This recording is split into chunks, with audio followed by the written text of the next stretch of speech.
Good evening, everybody! All one of you watching. Welcome to ToV Live. It is Valhalla time. No, wait a minute. Where's my thing? Oh, there it is. Okay. Hi. How's it going? Happy Wednesday night to you all out there on the internet. And I am Ryan, the guy who's editing the stop-motion series called Tales of Valhalla, The Aftermath Chronicles, which is a stop-motion adventure based on the board game Heroescape, and the board game Heroescape has returned. We're gonna get a release of the stuff. Fun stuff the last few weeks, looking forward to that. So, and so that happening, we actually, like a bunch of us content creators, teamed up, and on Sunday nights we are doing something called the ToV podcast, where we talk about new information that Avalon Hill gives us, specifically Mr. N. Carmine gives us, and we talk about those things. Spend a few hours Sunday night doing that, but on Wednesday night I have to focus on getting this season complete, because I currently have Season 1, Season 2 of ToV on YouTube. Go to YouTube, type in YouTube search bar Tales of Valhalla, and you'll find us there. And currently I'm working on Season 3. I'm halfway through Season 3. This is Episode 7.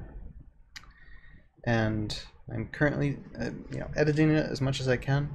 Unfortunately tonight, I don't think I'll be editing as long as I normally do, because I'm sick. I don't know if people can tell that, but my nose is dripping, my head feels like a balloon. But I didn't want to miss out tonight, because I need to do at least a little bit of something, at least maybe for like an hour. I'll play some ToV, some of the ToV episodes.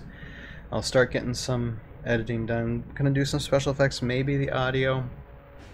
I'll have to see how I feel. Like, I felt okay like a half hour, 45 minutes ago, but now I feel a little bit worse. It's like my head just feels like a balloon. I don't know what it is. It's probably just some type of sinus thing, but it's it's affecting me, it's affecting my wife, it's affecting my kid a little bit.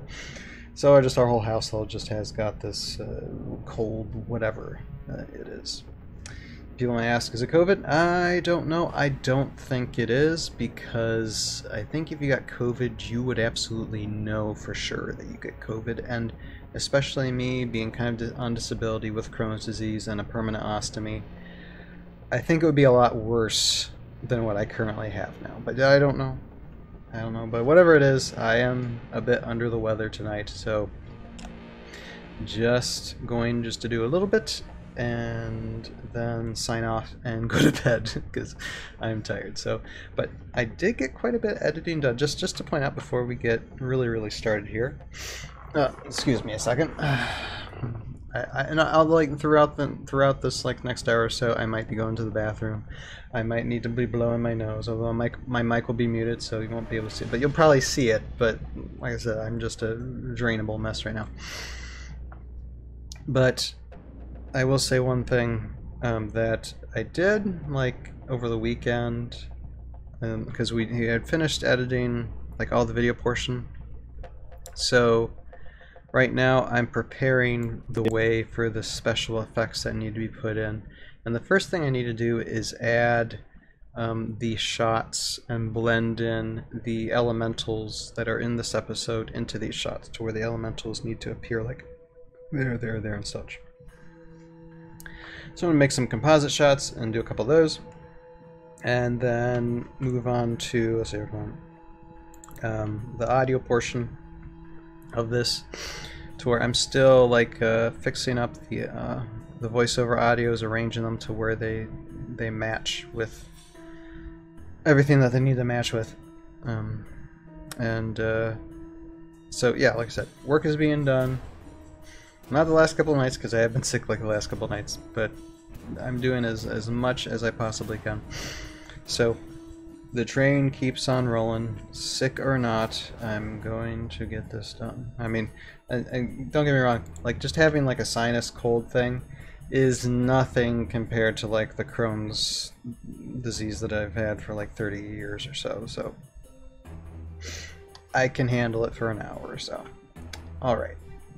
So what we're gonna do is, I thank everybody watching. If you have like any comments or something, if you're watching this live, feel free to say hi. I'll turn my microphone back on and say hi back, and just mention how sick I am, because my head's starting to feels like it's expanding right now, even as we speak.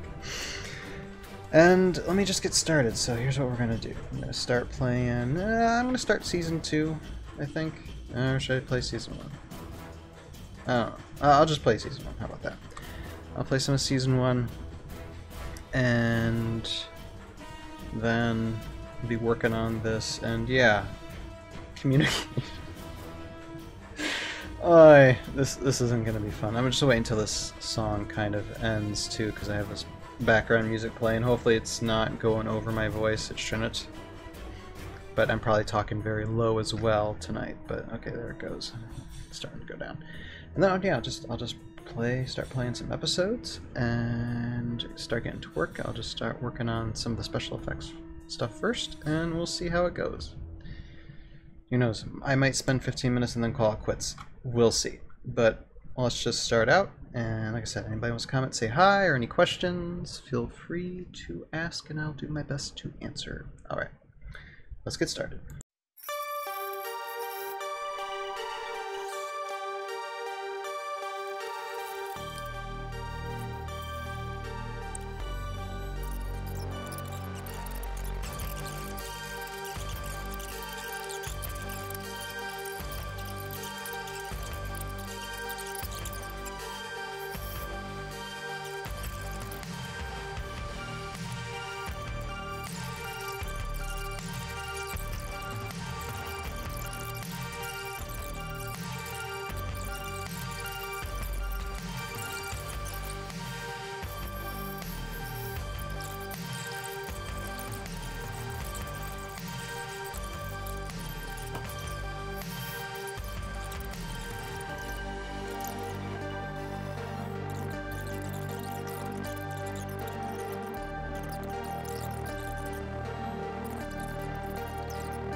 Okay, I'm just going to interrupt a second of the Airborne Elites arguing with each other in Season 1. I just for an update, because we're almost an hour into this now, 42 minutes into the live stream. Here, let me just save real quick. And just want to bring this up. So I did a couple of the masking for some of the elementals here. You can see it, right? See right there, up here, right there. And I mean, I'll continue to do more, but I did like a little over half hour's worth. I was gonna do half an hour at a time, so half an hour of this, half an hour of the audio. So I'm working on the audio now, and I'm feeling more and more tired and nasally, drainy, head balloon stuff. So most certainly in the next 20 minutes or so, definitely gonna sign off. I want to get some sleep. I gotta sleep as much as possible so I can get over this. So on Sunday when we do the ToV podcast, I'm a lot better. But I'll continue with the audio until I'm finished with it, or 20 minutes goes by, whatever comes first. And just continue watching, enjoying Season 1.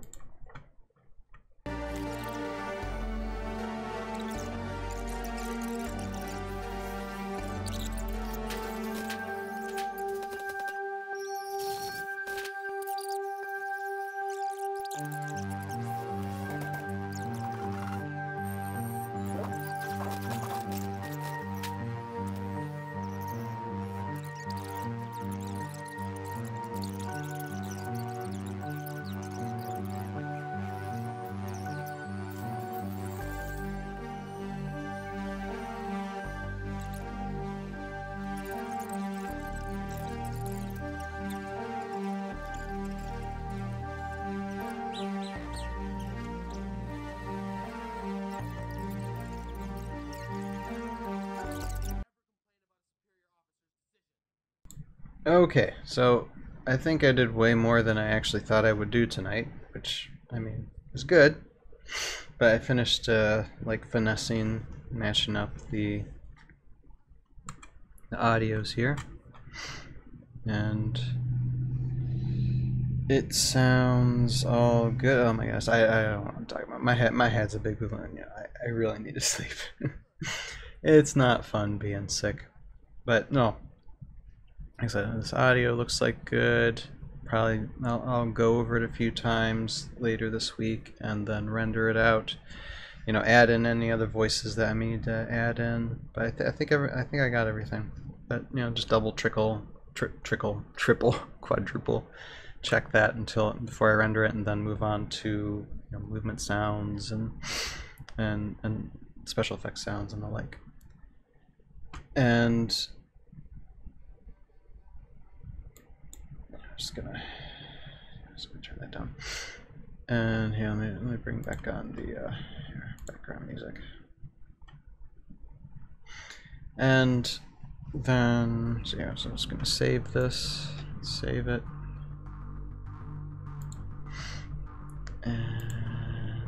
And then this, like I said, just is one small step at a time, getting this editing stuff done, and it's getting there, but being sick doesn't help. So I am going to just call it a night tonight, and hopefully next Wednesday when I do this editing I'll be tons better, and we'll do 2-3 hours hopefully of editing, really get a good chunk of it done. Hopefully by next Wednesday I'll have all the masking effects done to add in the elementals that need to be in this episode. Hopefully I'll get all those composite shots done, then we can work on other special effects, the magic stuff, because there is a bit of that in this episode starting out, so excuse me. And then also look forward to on Sunday, whatever, it looks like a lot of cool things are showing up through Avalon Hill Discord, more furry woodland creatures. Oh, my heart is so happy. So, glad for that, but what I will do then is just sign off and go to bed, get some sleep. That's one thing Joe Crazy was telling me earlier today, is like, Ryan, just get as much sleep as you possibly can. I'm taking that advice. So what I'm gonna do is just say goodbye. And just thank you for watching, all one of you, and yeah, just look forward to seeing you on Sunday. Hopefully I feel a bit better. I will just say what I always say. You have a purpose in your life. Find it, pursue it, and live it. Even if you're sick, keep on pursuing your dream. We'll see you guys next time. Bye now. Have a good night.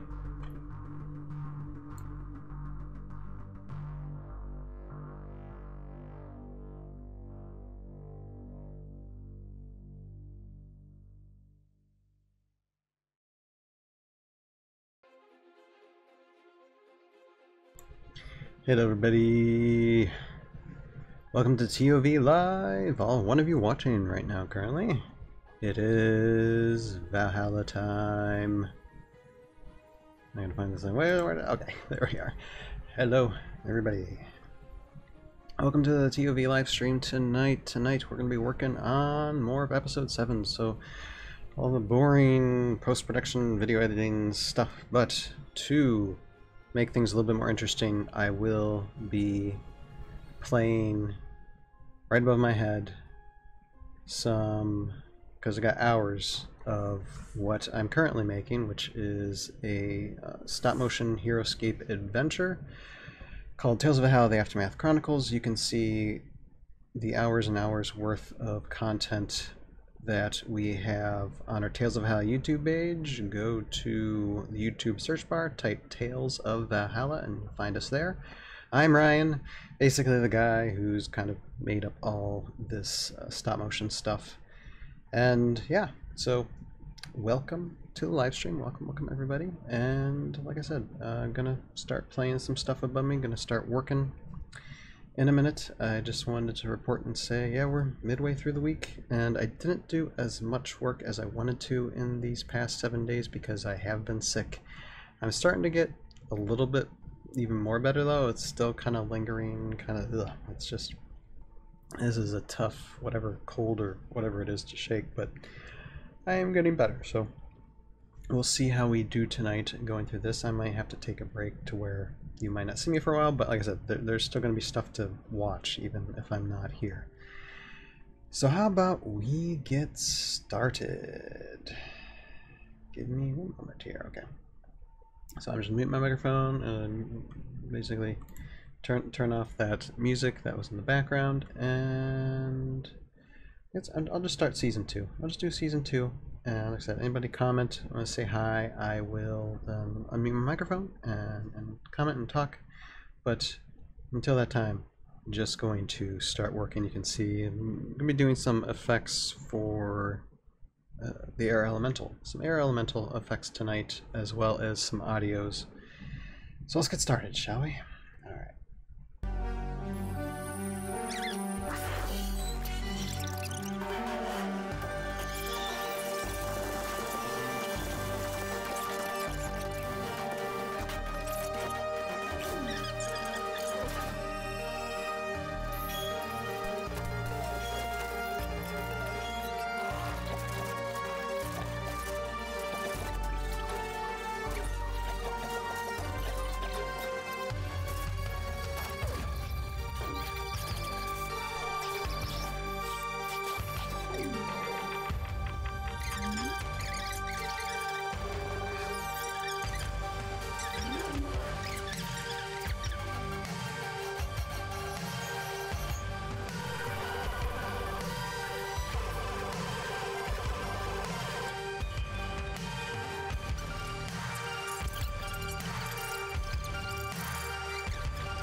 Hola, Marian.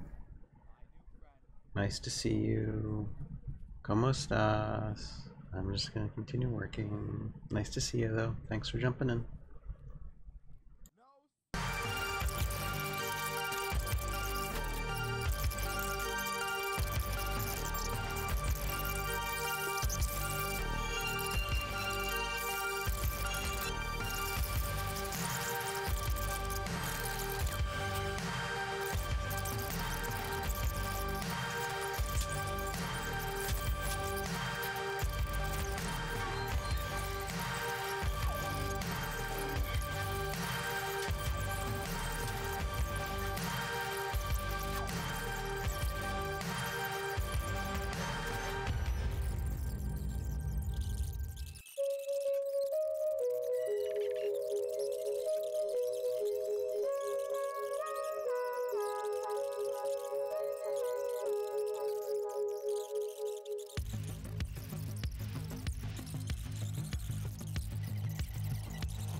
you want to see more, watch Season 1 on Tales of Valhalla YouTube. It's all there. All the stories and stuff.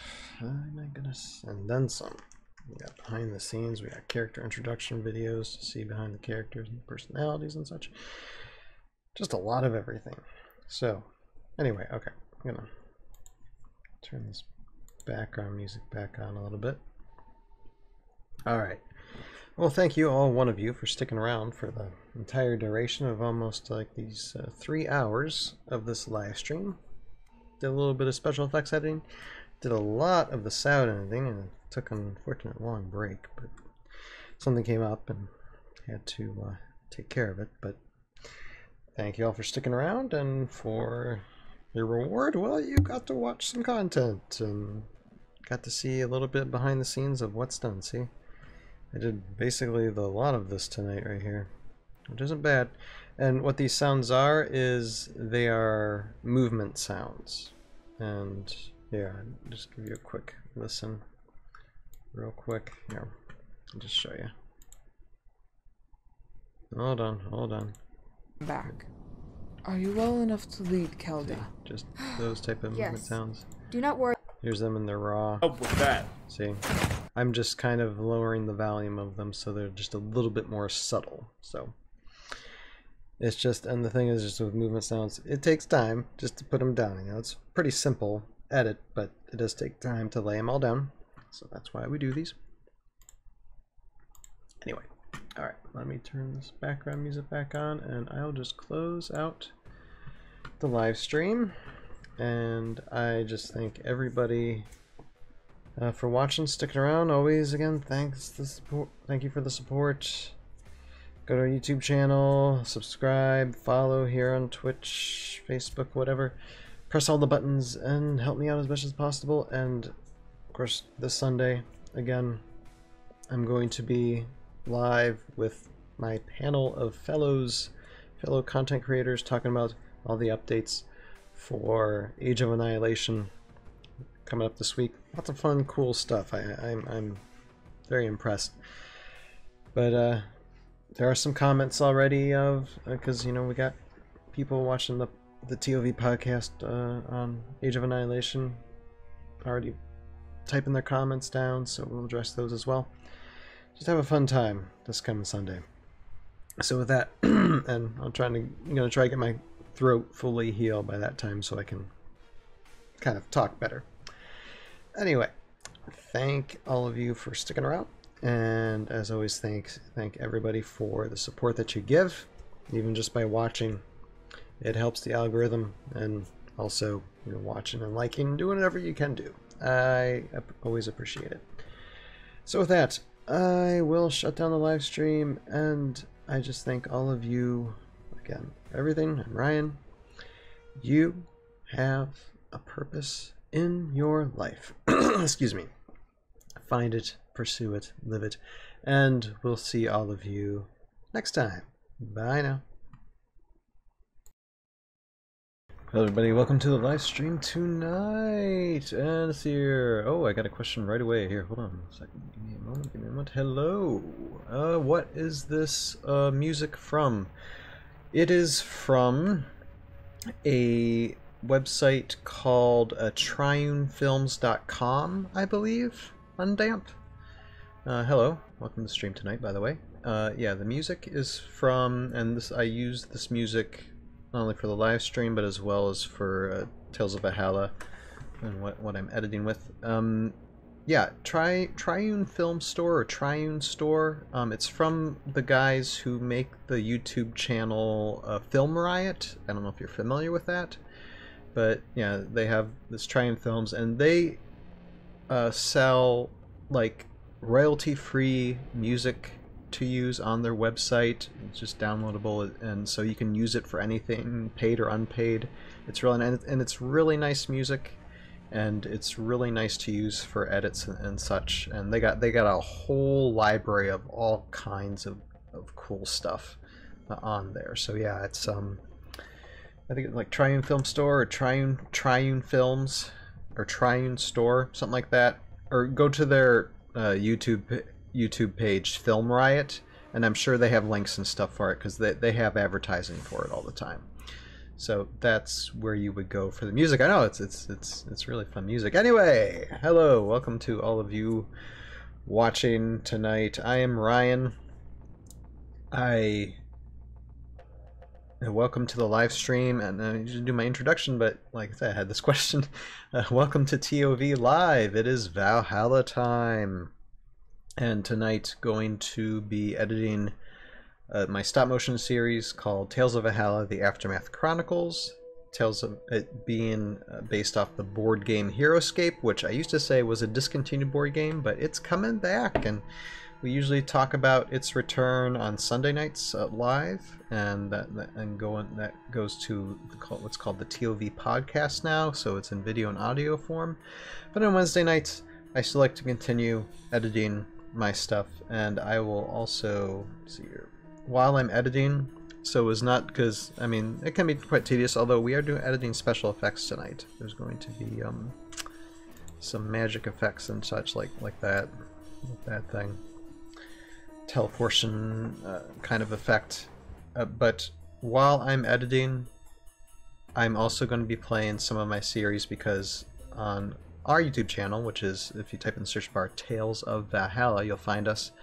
We already have Season 1 and Season 2, and working on Season 3 of this stop motion series, and I'm going to be playing some of that stop motion series while I work, so you'll be able to listen to that and watch it and just have a lot of fun with it. So how about I just get started with that, and if there's any other questions on the stream, I'll turn my microphone back on, and be willing to answer. But welcome, thank you to everybody joining, and I'm just gonna get to work. How about we do that? Let's get to work. All right.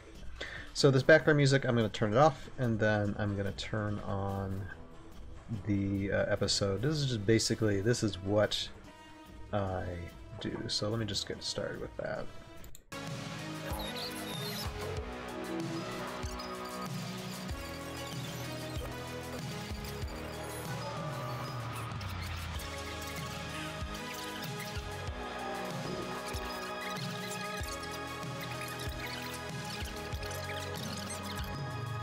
Okay, I'm just going to interrupt for a second. The latest episode we have up on YouTube to address a comment with undamped pick 023, which says it's kind of a long one, so I'm just going to read it and then respond. I'm a little disappointed that I won't be able to watch this Sunday's stream live, heading to Green Bay for the Packers-Bears game. I'll watch the YouTube recording afterwards, though. Never would have imagined Jungle Trees would return.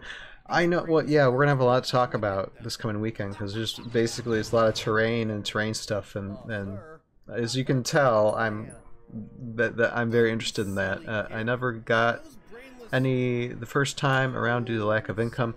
Yeah, Jungle Trees are kind of yeah, I know they're expensive. Forget buying 3. I'm getting 5. Yeah, I'm probably get as much as I can. But anyway, for Packers Bears game, well, undamped. I don't know what football fan you are, but I am a die-hard Packers fan. I don't know if you know that, but I am. I used to watch games all the time, although I don't pay that much attention to the NFL games now, but if they would make it to the Super Bowl, I probably would watch it. So yeah, I used to actually live just outside of Green Bay when I was a kid, and so I lived in Wisconsin for a time, and once a Packer fan, you can't go back. Once a cheesehead, you're always a cheesehead. So yeah, go Pack go. Even though if you're a Bears fan, okay, more power to you. But and I know, like, if you're going to Green Bay for, and I mean, I'm sorry, this is totally we've got not anything to do with tonight. But now we're going into sports. But if I can just have a minute, yeah, I'm gonna turn this episode down even more. If if you're going to Green Bay for a Packers-Bears game, did you actually get tickets inside Packers Stadium in Lambeau Field? Because that is That's hard to get tickets. I know because okay, Green Bay Packers shareholder. Oh, okay, well there you go. This will be my 7th visit to Lambeau. Wow. Wow. Dang. That. I mean, I have been in Lambeau Field, but just on like on a tour. I have never been to Lambeau Field on a game. That would be like, oh my gosh. 5 games and a Paul McCartney concert. Well, live it up. Live it up, Undamped. That is that is so cool. Like I said, I don't pay much attention to NFL nowadays, just because I have other life's pursuits. But if someone just be like, gave me a ticket, like here is a ticket to Lambeau Field for any game, literally just any Lambeau Field game, I'd be like, I'm there yesterday, you know. So no, that's really cool. And hey, enjoy yourself, you know. And yeah, you can always catch up on this HeroScape stuff, you know, at a later time. There are more important things to worry about there. No, but safe travels and wish you the best for that. Absolutely. So, but yeah, Jungle Trees. Yeah, I mean, like I said, this Sunday we'll definitely be talking about that and all the other stuff. Because I was like watching some of Sir HeroScape's videos, and there's some things that he's talking about. I'm just like, okay, good points. But there was something else that he was mentioning that, like, when looking at the concept art, there's just some things that I thought, that haven't been thought of probably yet, or maybe they have, and I just haven't read it in like the Discord comments. But yeah, either way, it's gonna be fun to talk about. So absolutely. But anyway, safe travels to you, and let me get back to editing the stop motion. All right. Oh, any other questions? Feel free to ask. Anyway, enjoy the comments. Enjoy the comments.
Okay, all right. Let me address this now. Yeah, I love seeing Braxis. That's a wonderful shot. Okay, Undamp asks, will you be painting your own Age of Annihilation figures, contracting the painting out, or leaving figures unpainted?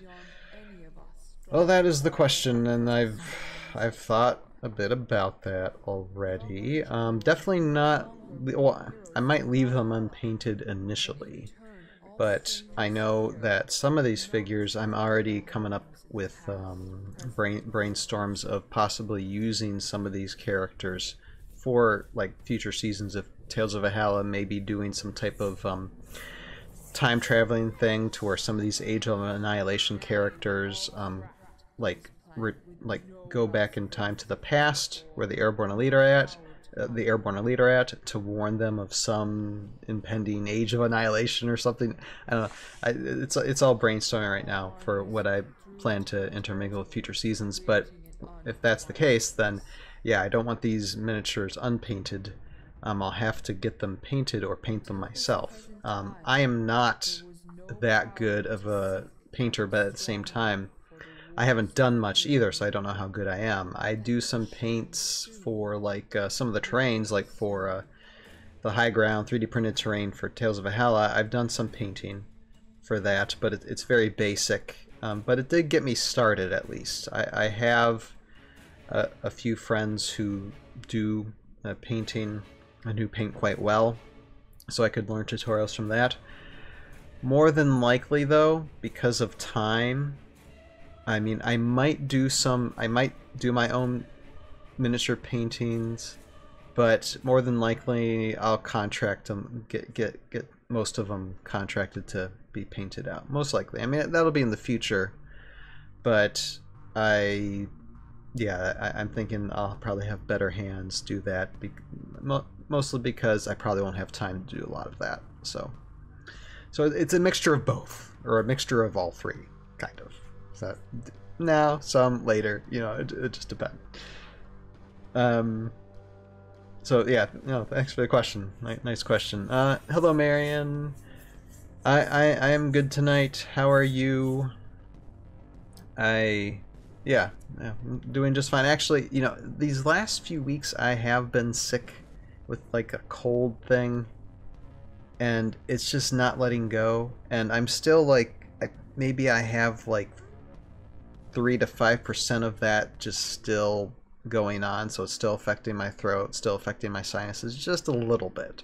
But I'm pretty much back to normal, but it's still like hanging on there. So I'm hoping that sometime soon I can go back to where it's just feeling normal again. But yeah.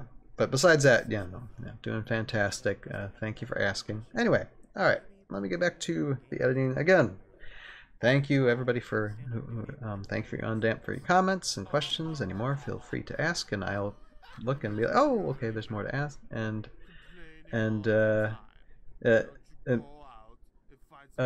tell Jason to paint that. Yeah, I know Jason is actually one of the guys who does paint, or I could learn from his tutorials. I mean, Jason's already given me some pointers in the past for painting.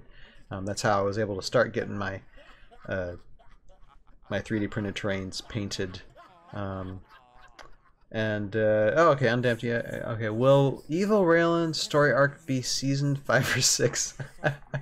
Actually, that'd probably be like season 12. I actually have a character arc already planned for Raylan for future seasons. And I mean, this Evil Raylan thing, it might end up being intertwined in somehow. Like, there could be like someone, like I said, coming from the future back to the past in this present ToV time, and warn Raylan or like hint that she might turn evil again. But we don't know, all the story, the story arc of why she's evil, or if she chose being evil. So we need to see what Avalon Hill comes up with that when it comes to that part of their lore, and see how I can mix that in with ToV in the future. But no, season 4, 5, and 6, and I'll give away a big hint, because I mean, it's not like thousands of people watch, or hundreds of people, or anybody watches this thing. So I'll give you a big hint for what is coming in seasons like 4, 5, or 4, 5, and 6. I don't know if it's going to be duology or trilogy yet, because I want to finish with season 3 before I even and take a break before even getting started with the next the next arc of story for ToV. But what will happen, basically, it's going to be a zombie apocalypse. Let's just put it that way. Like, when I mean zombie apocalypse, or undead apocalypse, but it's mostly going to be zombies going everywhere, just because I love that genre. I want to work with that, and I think it would do well. But it's not going to be mainly zombies. I mean, you're going to have the SNYs and such probably being the main villains. And so, I mean, Raylan is going to be tied in with that, though. And I'm actually going to probably have her romantically involved, because she mentions, actually, she doesn't name the character, but in season 1 of Tales of Valhalla, she's talking about someone who, he's gone now, or they're gone now, and they're not coming back. And who she's referring to is actually someone she was kind of romantically involved with, in my own canon, and this is a ToV canon, not mainstream Heroescape canon. But she ended up losing someone that she was being romantically interested in, in the ToV canon, and might make a reappearance, or she's gonna have some ties for that in seasons like 4, 5, and 6. So and I might actually make that to where she loses that person, or like maybe gets that person back, or reclaims that, or loses that person again, and that might get her on like an evil path or something. Now we'll see what Avalon Hill comes up with in the next month for that, or in the future, and we'll see how we can intertwine that with ToV. Either way, I want to make it kind of like a dramatic as possible. So yeah, no, yeah, the wheels are spinning. The wheels are spinning for sure. All right. Any more questions or comments? Feel free to talk. I honestly don't mind talking. If I get questions to ask me during the whole live stream, and and it's like, oh, I'm not touching my work, I really don't mind, because I do work outside of here. This is just so to keep things interesting. But feel free. Any comments? I don't mind getting interrupted. It is all cool. Anyway, all right. But with that being said, I'm gonna get back to this, and if I see any more comments through here, through the comments section, then I will unmute my microphone again.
Comments. Okay, undamped. You have. Okay. Question. Let's see here. Do you have a favorite HeroScape character? Mine is Kimen Awa. I love combination of a double attack special and Counter Strike. Well, now I look at HeroScape miniatures a little bit differently. Yes, I love to. Actually, if you're talking about if the favorite character as far as game mechanics, or character as far as storyline and aesthetics, or all the above, that is the question. I have a lot. I have a lot of favorites, and so it's difficult to choose. But I guess the first character that comes to my mind is Sylvaris. I love Sylvaris's range and the fact that I believe Sylvaris can double strike. I've been animating these miniatures for years, not playing with them, except for the exception of like ScapeCon, which I got steamrolled over because I haven't had much gaming experience lately. But no, I'd say Sylvaris. I love Sylvaris' character. I love what I've done with the Sylvaris character in ToV. As far as like a combination, I was able to play Master Wu because I got a Master Wu earlier this year. I paid probably way too much money for a Master Wu and a Master Wu card, and I have a bunch of Shaolin monks. And so I used him as well as like a C3V monk hero, along with Shaolin monks, and those were very fun to play. I loved playing those. I liked Master Wu and his abilities and the combination of those characters. So I'd say I like those a lot. I know it's kind of that's kind of an expensive miniature, and not many people get. You can find it 3D printed just fine, probably.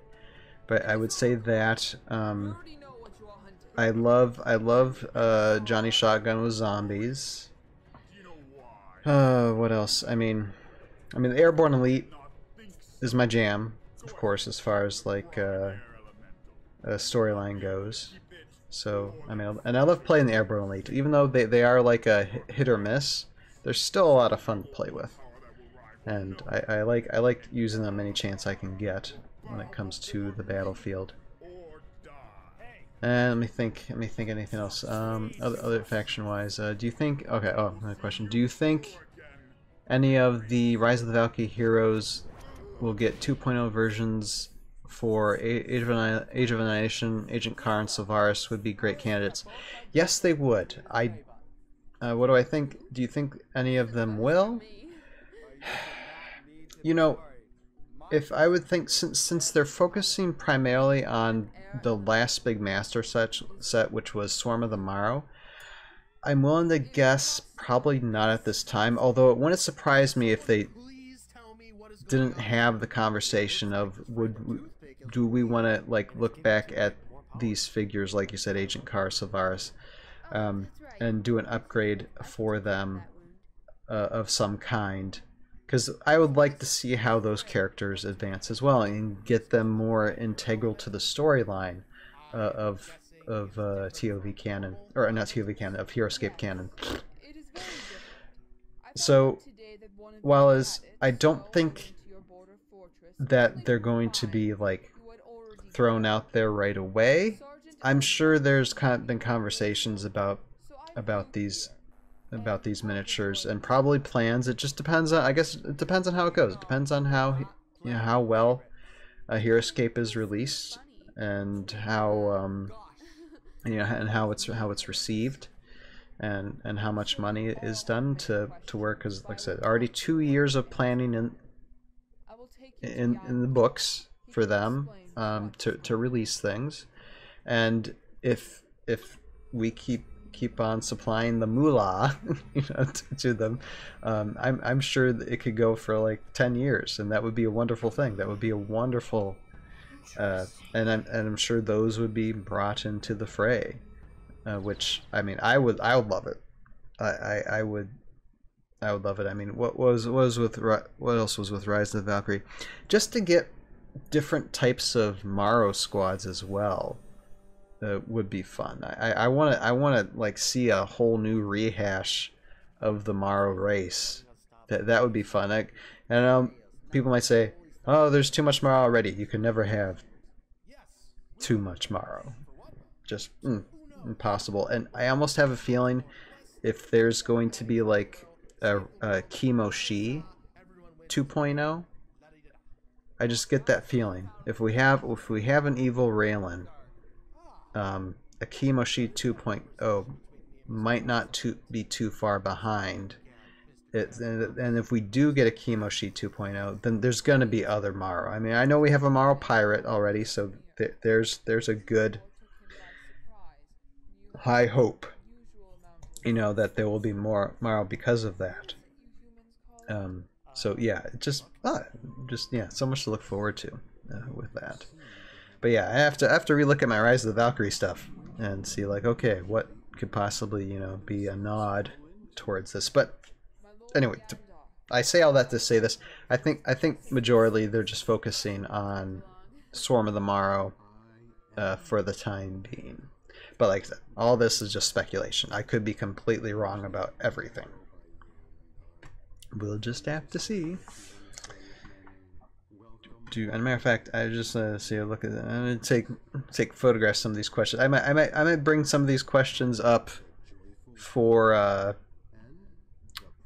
this Sunday if I can remember to get screenshots of these, and so that way I can have the rest of the gang talk about them come Sunday. Any other factions from the original game you want expanded? I love more.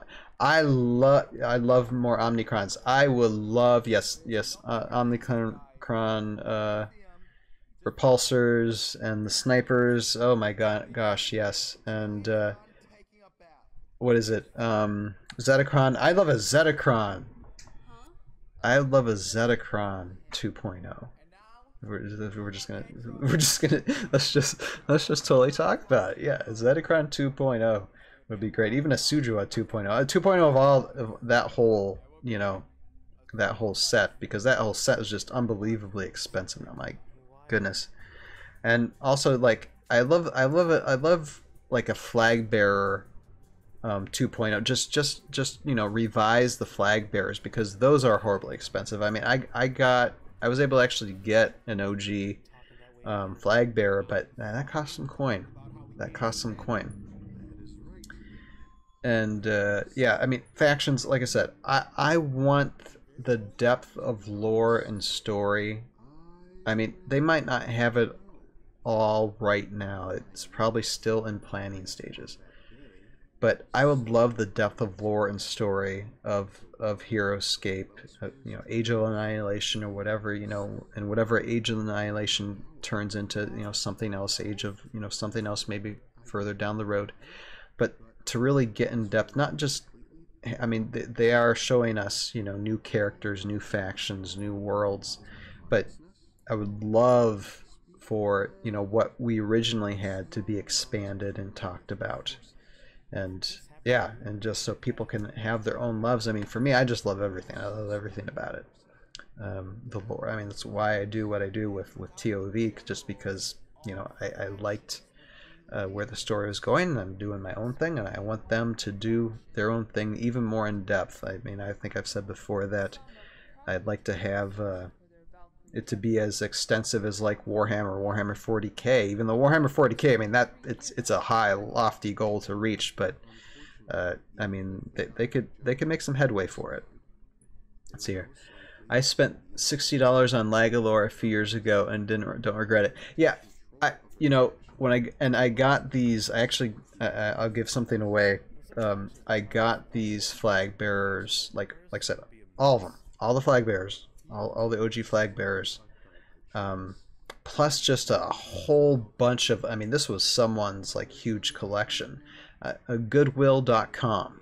Goodwill.com like does auction, and you can find auctions of them posting stuff from all over like the United States, and you can bid on these things. And sometimes people not sure, because it's like they take a picture of just everything in a pile, and if you don't look closely enough, you might think, oh, there might be a lot more stuff in there than just what, you know, what's above the surface, because sometimes they take just a picture of a box of just a bunch of Heroescape stuff in a box. And I got lucky one time. I mean, I still, like I said, it cost actually the amount of what all the flag bearers, if you get all the flag bearers at once, the auction cost it cost me about as much as what you would pay for them now, I think. Whatever that, like 400 or something. But I got, with all those flag bearers, just a bunch of other stuff, like a Thaylink Tundra set, a Jungle set, probably another Rise of the Valkyrie. It was actually the Rise of the Valkyrie set. That Rise of the Valkyrie set, I actually did a giveaway of that, whatever, you know, was jumbled together for that set. I did a giveaway on like what, it'd be earlier last year, or yeah, it'd be last year. I gave away Rise of the Valkyrie set. It was earlier this year, I think. And yeah, that came from that. So yeah, I mean, I got my money's worth off of it, for sure. But yeah, I mean, we got to do, you know, it's like Pokemon, you got to catch them all. Anyway, all right, let me get back to the work here. And like I said, I enjoy the conversation. You got anything else? Throw it at me. That is why Karak was so confident when he left us. He now knows the Prime Air Elemental is in Private Tooth. He can hunt after the other primes, knowing he can come back anytime and hunt them down. And if that is the case, we must find these other prime elementals before Karak does. I am certain Under Yeah, Karak's okay, control. something else. Okay, let's see here. Damn pick. I say I'm a little jealous of everyone who owns the jungle set. Yeah, I'm so. I mean, and I apologize because I own like probably like 3 or 4 versions worth of the jungle set, and actually, like from 2 of them, I got a pretty good deal. I mean, like I said, a lot of what I got is used. I mean, it is very extremely used. I've had to like spruce up some of the stuff, especially for like animating and such. And some of the stuff is falling apart and had to glue and stuff. So not all of it is just like pristine new. Majority of it, you know, was already, you know, having trouble. But yeah, I got probably about like 3.5, 4 sets worth of the jungle set because, you know, animating, got to do it. But I mean, the good news is, since I do have that stuff in the future, I might do. I mean, I already did actually a giveaway of some jungle trees. That was actually the last episode I released for episode 6. I mean, currently working on episode 7 here of ToV, but for episode 6, I did give away like a desert set, and it had like a couple of jungle trees in it. And who was it that won that? Xander, I think, won that. Gimply the Giant, when he comments here on Twitch, he won that set, so he got a couple of trees and like some 3D printed desert set and some terrain and stuff, and a couple of miniatures. I mean, I'll do another giveaway when I released episode 7. But I mean, I don't think it's gonna be jungle trees. I mean, it's gonna be something nice, but I don't think it's gonna be jungle trees again. But whether or not I do that, like for when I release other episodes in the future, give away a couple more jungle trees, I just might. And also, before I get back to doing this, when it comes to animating, I know jungle trees aesthetically they're lovely, you know, when you're playing on the field, but when you're animating with these like jungle bushes, especially the bushes, the trees not so much, but the bushes, they're really hard to animate around, and here's why. I mean, even I think, no, it's just the bushes, because if you bump even like a little leaf when you're animating, then that tends to make the leaves move when you don't want them to move. And I've made that mistake a few times to where I've had to edit around jumping jungle trees, because if I like animate a miniature like through the terrain and then accidentally bump the bush and then it shows like it moves. Yeah, it's just a huge headache. I've had to like redesign some sets or just replace jungle bushes so I don't make that mistake in the future sometimes, just because they're nice to look at, but I don't want them too close to my miniatures when I'm animating them. Otherwise it just like it messes up the shot. And now you can do future giveaways of painted Age of Annihilation figures.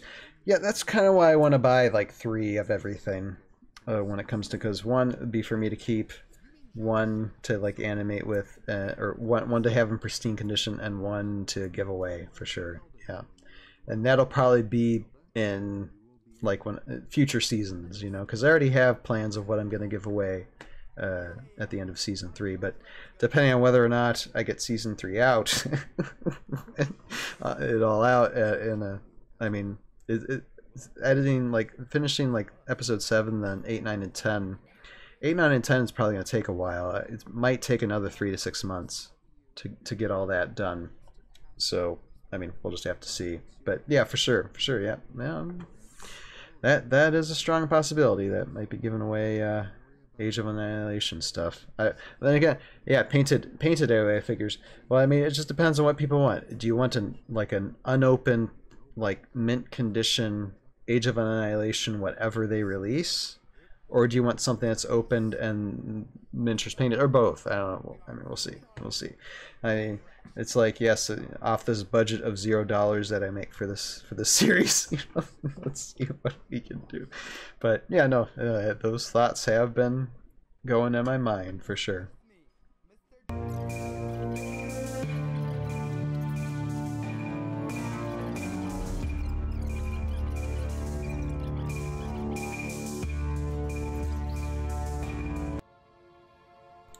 Okay, now the question from Undamped. Okay, are you throwing your voice for Raylan, or did you hire a voice actor? I do voice a lot of the characters within ToV, but just a few. Like, I mean, I enjoy, and the ones I enjoy voicing is like Sylvaris. I've done Sylvaris, and we'll still do Sylvaris in the future because we'll see Sylvaris at the end of season 3.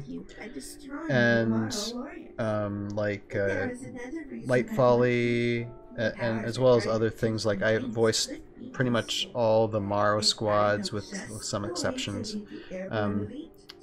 and as well as other odds and ends that are needed, as well as Jandar.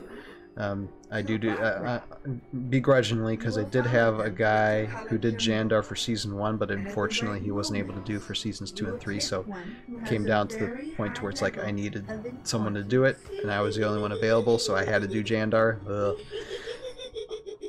But when it comes to Raylan,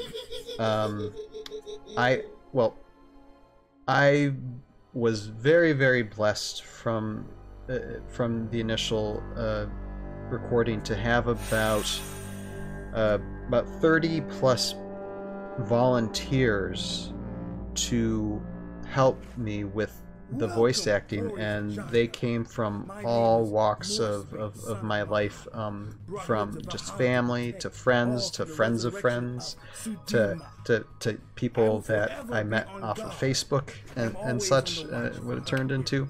I mean, that's how I got to know like Jeremy, Joe Crazy, and Ben MK Plus Ultra, was the fact that, hey, you wanna, you like to help with this, or a voice actor or whatever.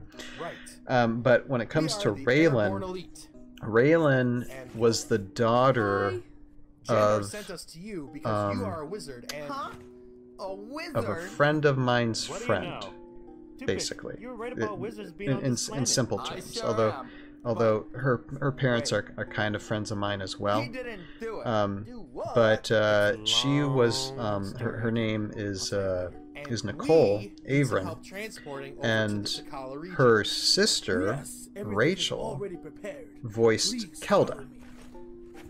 So yeah, and they both volunteered, and at the time they're young ladies, they were teenagers, so I had to get a parent's permission to sign off for them. But now they're both adults, because it's 7 years, until the time that I asked for their help. And I mean, Nicole, who voices Raylan right now, she I think she does graphic design, or some type of artist work. And I haven't talked to them in a long time, but yeah, I think she does graphic design, and Rachel, who voiced Kelda, is into, I think she's into dentistry actually, and is like becoming like a dental hygienist, a dental assistant, which, I mean, great for them. And I hope like if in the future, you called me? I mean, I plan to contact all the people who have worked with me in like the past several years, because some of them I haven't even talked to in like probably like 3 to 4 years. It's been a while for some of them. But I do plan to reconnect around the end when I'm finishing season 3, just to say thank you, and just to give them a heads up to where, if they would like to reprise their roles in the future, I'd be more than willing to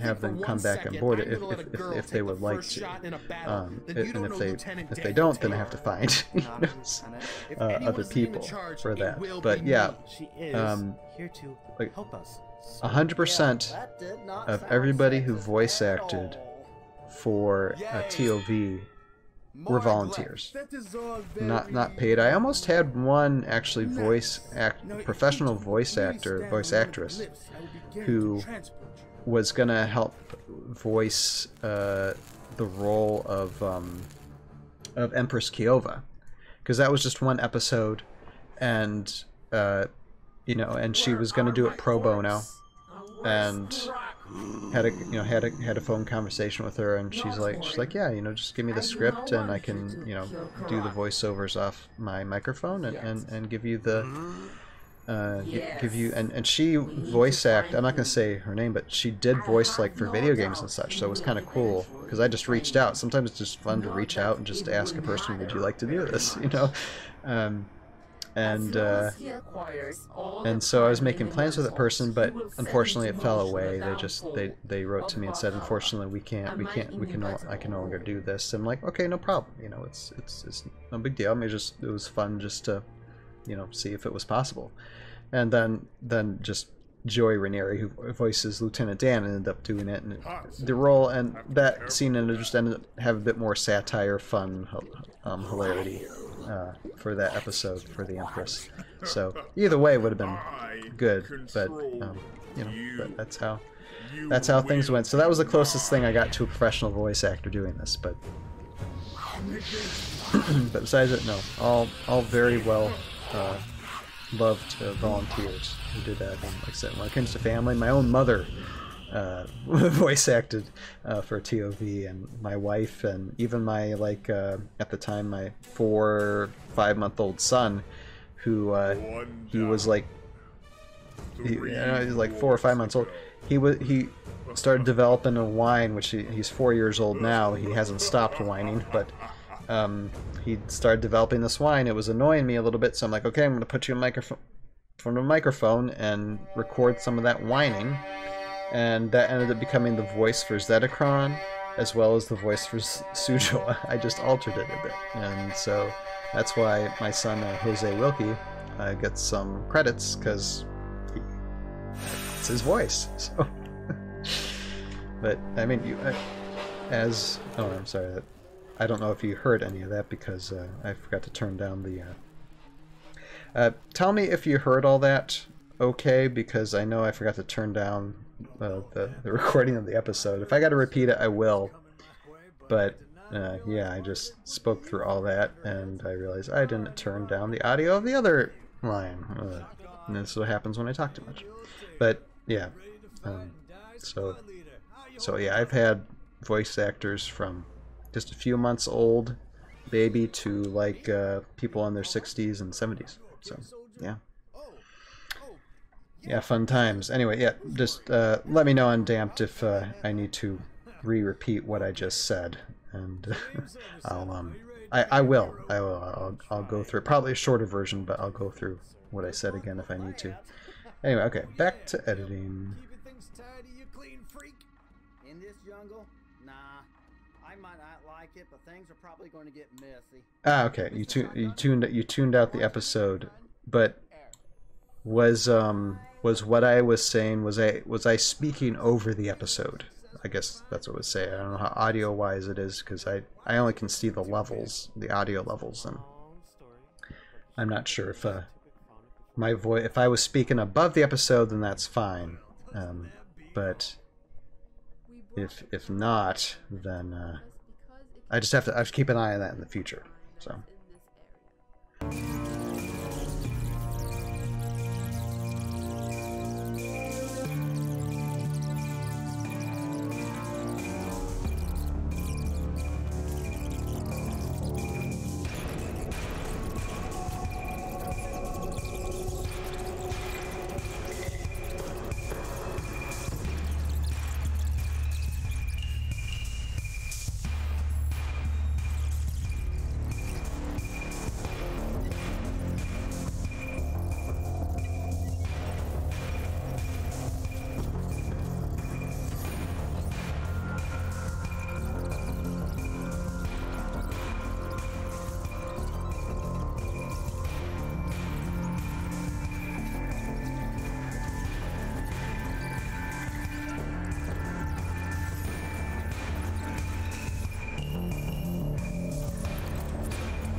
Wait. Oh, I got another question. Here, let me turn this down. How did I get into stop motion? Oh my goodness, how much time do you have? Well, here. I've done actually a few interviews on this, on how this all started. One of which actually is in my like memory banks in my computer because was it Jeremy the Elysium Collate?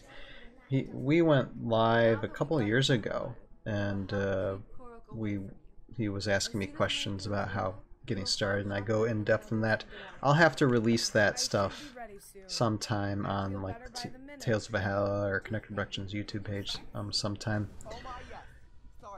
And I also did like a written interview by oh, what's it called? The Heroescape Codex, I think. I don't think they write as much anymore, but the Codex used to write stuff like years ago, like Heroescape updates or people within the Heroescape community, and the person who ran that did an interview on that. But that doesn't answer your question, so let me just give you as short a version as possible of how I got into stop motion. Well, how I got into doing stop motion for Heroescape was there was one point in time to where I went to kind of film school. I lived in Michigan, like near Detroit, Michigan, for a while, from like 18 until from like when I was 18 years old until just about 4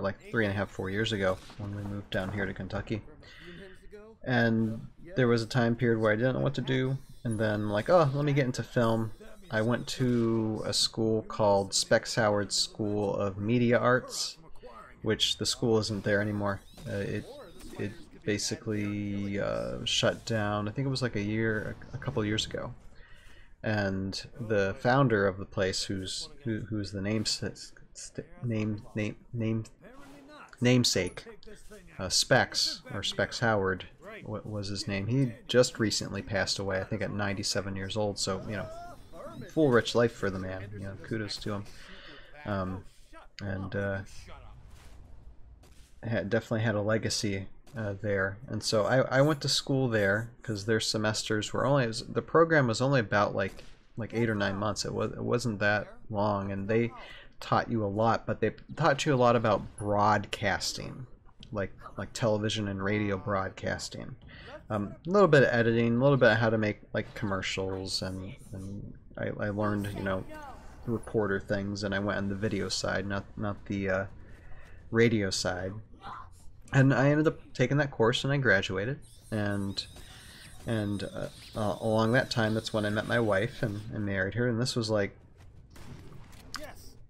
12 years ago, I think. It was a while ago. And so I knew for certain that I wanted to get into film. Like I had done like I had edited videos before for like mission trips and odd and end video, stuff like that. So I had some skill with video editing and such. But I wanted to get into film eventually. I wanted to film people, you know, either do short films and get demo reels for short films, and learn how to direct and act and lead directors and such. And wanted to do all that just live, you know, just with real people. Unfortunately, I have an illness called Crohn's disease, and if you're familiar with that, a few people are, but it's basically an intestinal disorder or illness that eventually your intestines can degenerate to the point to where they're not useful anymore, and you have to remove them. It can get to that point, and I've had this illness since I was 11 years old, so it's been now nearly 30 years. And I was at that, like 7 or 8 years ago, or 7, 8, 9 years ago, before coming up with this idea to do stop motion for Tales of Valhalla. I was undergoing just a lot of problems with my illness, and that led to hospital visits, blockages, and also the realization that it was going to be really hard for me to actually go out of my house to even attempt to try and plan to meet with people. I mean, I wasn't very sociable, period, because of my illness. It was hard for me to go out and talk to people just in social circles, let alone trying to do guerrilla filmmaking in any type of way. But I mean, I thought about it for a while, and I realized that, well, you can do stop motion at home, and you don't have to feed, you don't have to feed what you animate. You don't have to, give them breaks. They're there on the table, and if I'm sick, then they'll stay on the table until I can come back and animate with them, and it's something that I necessarily didn't have to take my time with. This is one of the reasons why I haven't really, like, bartered for money. I mean, this has been a my budget production because I didn't want anybody to invest in anything that might not possibly come to fruition anyway. It was just me trying to develop my skills in filmmaking any way I can. And stop motion, like when I started with like season 1, I had no idea how to do stop motion whatsoever. I got myself a Canon T3i. I learned how to use a Canon T3i. I learned how to animate in the process of season 1. I had no clue. I learned off from a lot of YouTube videos, and I just got better with every episode and every season, really. And I mean, it came down to like script writing, getting a good microphone for voice actors, meeting with the voice actors, and just a lot of planning, a lot of assembling, a lot of producing, directing, editing. Majority of that was me, and majority of it, before I got started, I didn't know how to do any of it. I just did it because, I mean, I wanted to learn. I mean, I had a general idea of like writing scripts and such, and a general idea of other things, but I mean, never put it into practice until that time. And so when I was thinking about doing stop motion animations, I thought, well, I might do Legos, because I mean, I grew up with Legos. I love Legos.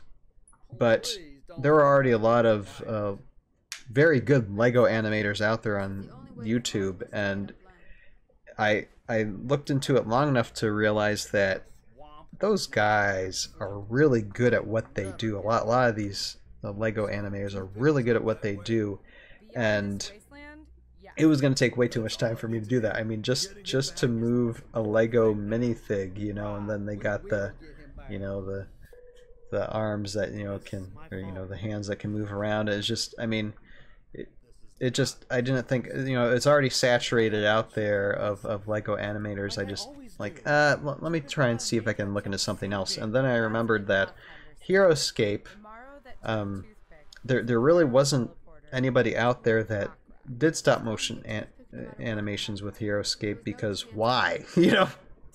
And I remember, I mean, and this was like around 2013, 2014, HeroScape had been discontinued for a long time. My friend Jason introduced me to HeroScape, and I used to play and with his sets all the time, and loved designing and playing games with him and friends all the time years back. But I had no HeroScape stuff on my own. So I did what I invested in was getting, like, going on eBay or other avenues to try and get as much of HeroScape stuff as I could get, and then just animate with them. And so I started collecting that, and then I started writing the script for season 1. And when I wrote the script for season 1, I didn't know how I was going to do anything. I just wrote the story, and I'm just like, when I start animating, I'll just figure out how, whether it's big practical or special effects, of how I'm going to do that when I'm in the process. And that's basically how it started. And throughout the whole process of season 1, and this comes back to my illness, I mean, I didn't know if I was going to be, sometimes if I was going to be alive the next day, because I'd either be undergoing surgery or in the hospital. But at least for me, I was doing something that I loved doing, and even if I didn't complete it, at least I was in my own arena. I was in my game. And actually, I was just thinking about this tonight, and I was gonna actually start with this when I started the live stream, but I guess I'll just say it now. That I know there's a lot of people out there in the world. I mean, the world doesn't like it doesn't feel it feels less. Yeah, I'll address what you just said in a second, but I mean, people can view the world today, and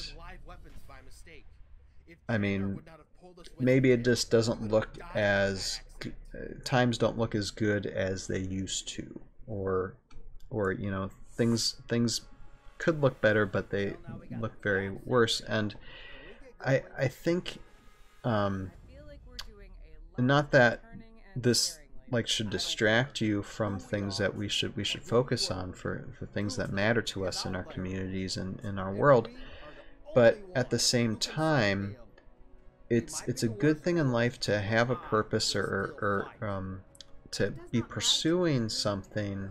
And it could be anything. It doesn't have to be filmmaking. It could be, you know, reading that book that you wanted to read, or it could be something that's like even more challenging than what I'm doing with stop motion. But just to have something that you're pursuing, so that way you have a better outlook on yourself, because you're actually, you know, going after something, pursuing something in life. And that's why I always say at the end of my live streams, you have a purpose in your life. Find it, pursue it, and live it, because everybody should have a purpose for something, because that makes us just better people, and a better positive force for the world and the people around us for doing that. So that, I mean, I always like to convey that with people. But let me say what's okay. You started all this during the dark days of HeroScape. That is fantastic.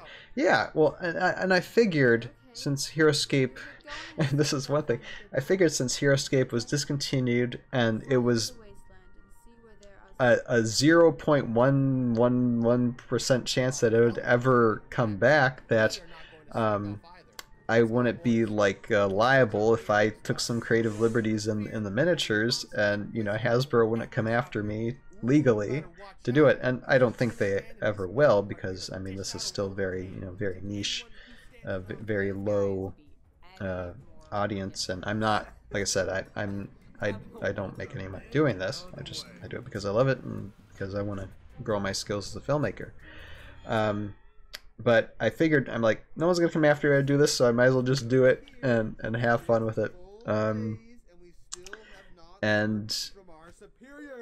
And yeah, and so I figured, why not? And I wanted to get the miniature stuff anyway, because I love the game. I love playing the game anyway. So yeah, I got horribly way too much big collection. See what I love how you learn tips off YouTube in the beginning. Yeah, I mean, like I said, I did go to broadcasting school. That helped a little bit, but a lot of what, I mean, the stop motion and stuff, yeah, I learned a lot from YouTube tutorials, quite a few, especially like the Lego brick, you know, animators.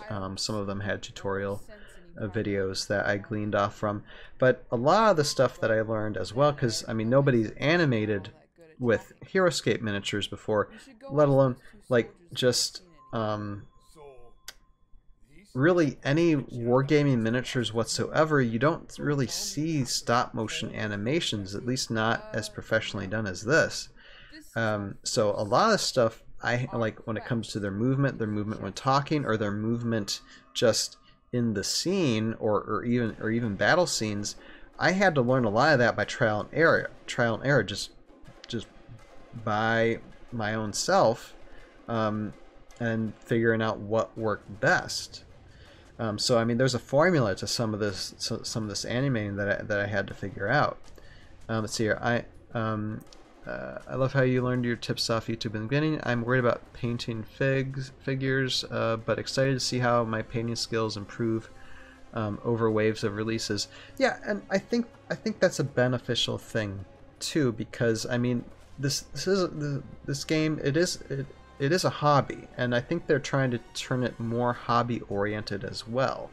I mean, there's options. I mean, for me, I personally don't like the fact that these miniatures are they're gonna be unpainted, because it's like, okay, it is a slight inconvenience, but at the same time, I understand that it's more cost effective, and I also understand that I mean, I can find other ways to get them painted. So overall, it's not the biggest deal. So I'm not gonna let it get me down.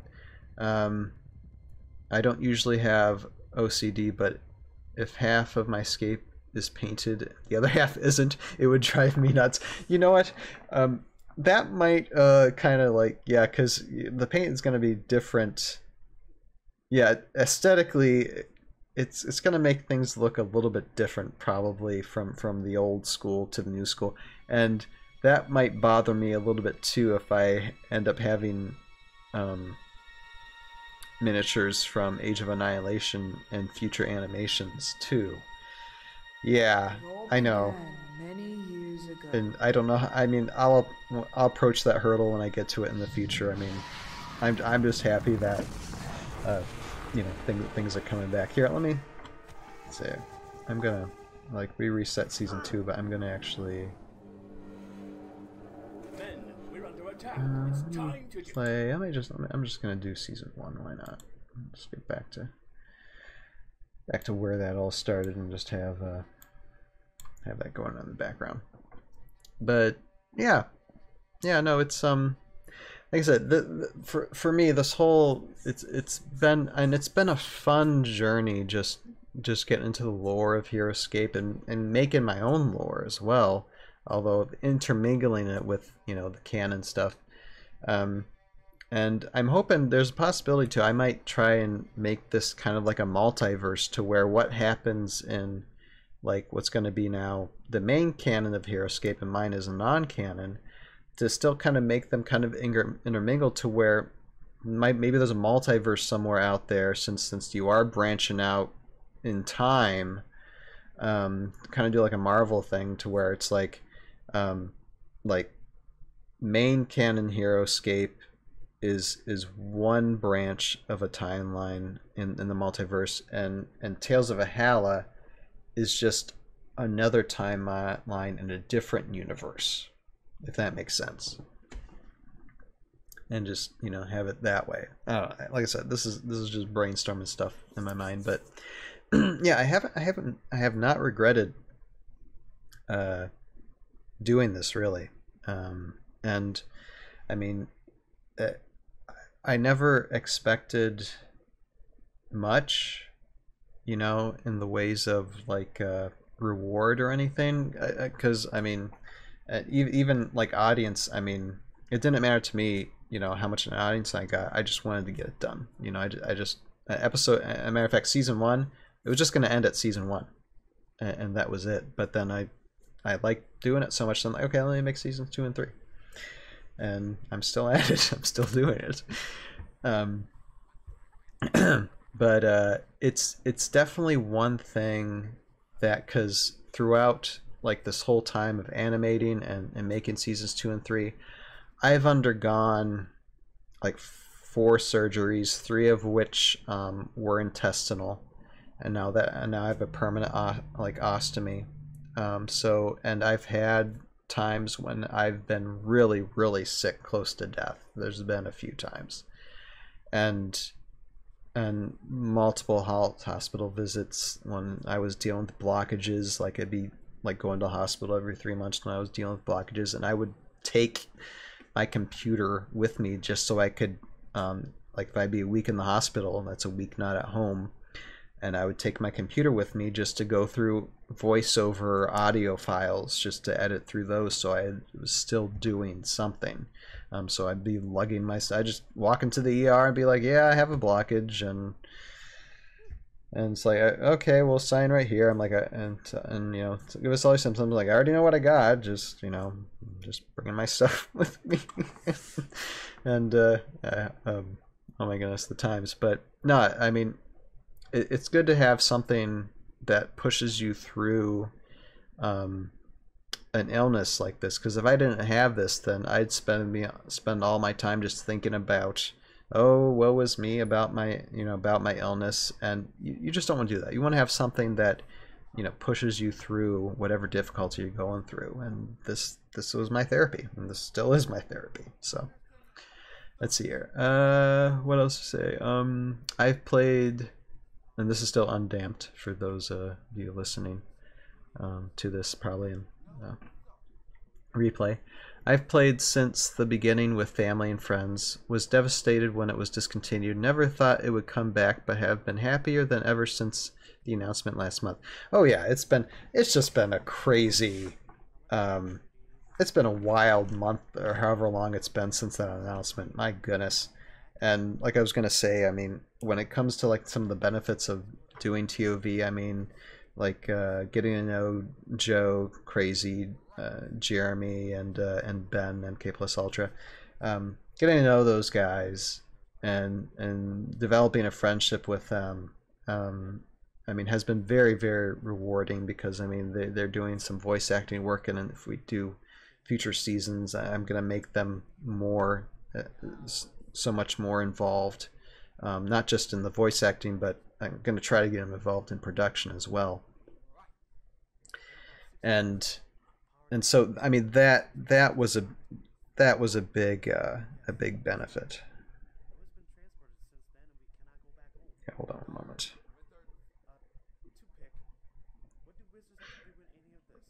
So yeah, it's just been, and so that's been crazy. That's one thing that I've it's kind of been taking me away from editing videos, because now all of a sudden the ToV podcast has popped up, and so that's something new. So I'm definitely like gonna keep busy. I mean, I'm not making any money, but definitely gonna keep busy now these next few years, and hopefully now, I mean, with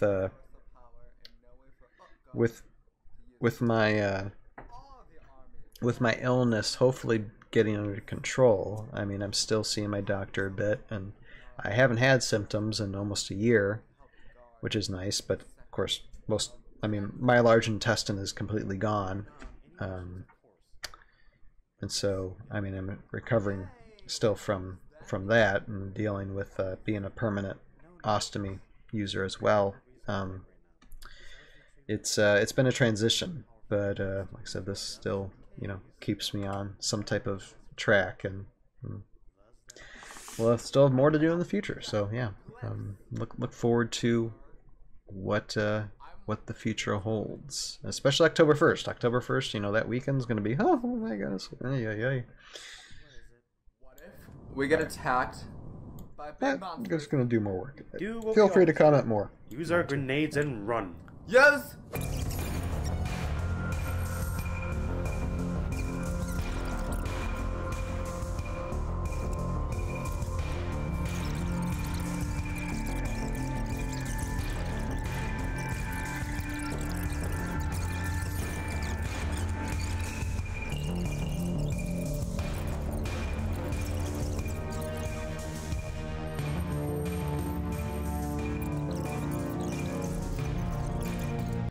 Okay, well, even in the course of having a conversation, I think I did all the special effects that I was planning to do tonight, and I did it all before midnight, which, wow, I thought it was going to take me actually a little bit longer, but it's not bad. Here, hold on. I'm just gonna look and see, maybe I can do something else, because it might just be another one of like this, and I can do that. Just copy and paste, and then just add the effect to, because I know Correct fires this fireball shot a few times. Here, let me just look at this real quick.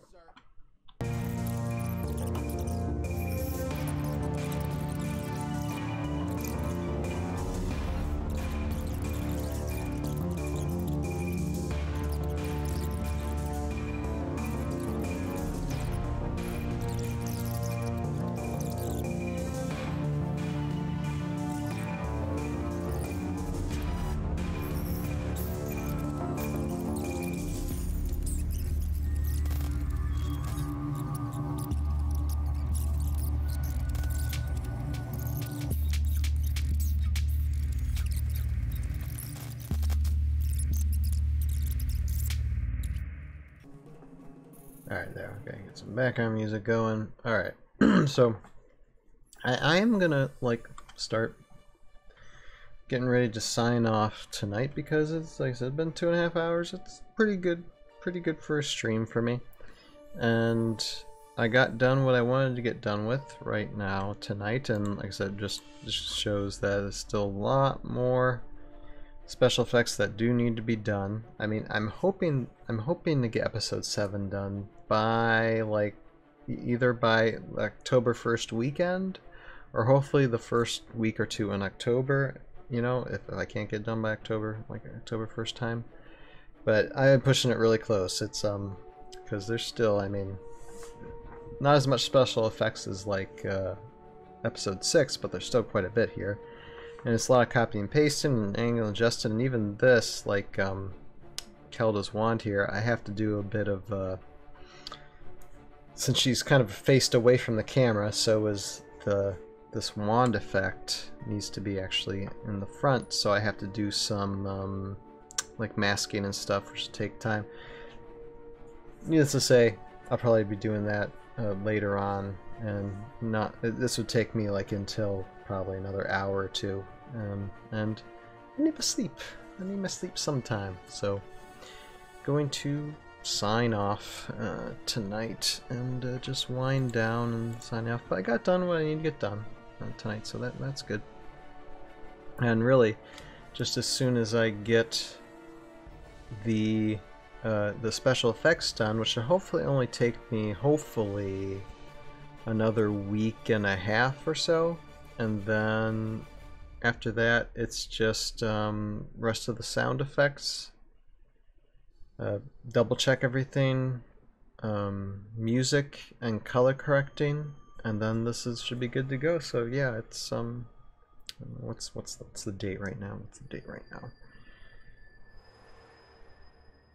Yeah, so 2.5 weeks until first weekend of October, October 1st. So, but I got a chance. We'll see. We'll see. But yeah, no, it's a lovely conversation with you. Undamp. I'll just say damped. Thank you for your support and for your conversation and just hanging on to the stream, and yeah, hopefully converse with you again sometime in the future as well. And love answering the questions, and it's great discussing these things with the community. But with that, I guess I will bid. Oh, and just you know, safe travels for going to Green Bay, and hopefully the Packers pull off a win this weekend. And I know Lambeau Field advantage. I mean, there's home field advantage, and then there's Lambeau Field advantage, if you know what I'm talking about, which you probably do. So best of luck to that. Hopefully see you around, even if you can't make it Sunday. Hope to see you around in the future stream. Lovely.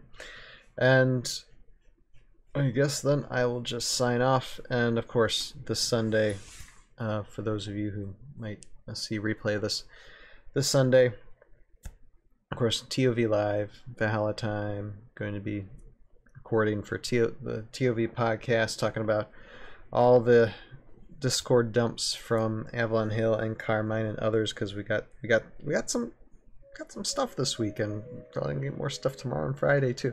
I can't wait to see what miniature is going to be released, like what 2.0 is going to be released this Friday. It's just the anticipation. Anyway, lovely time.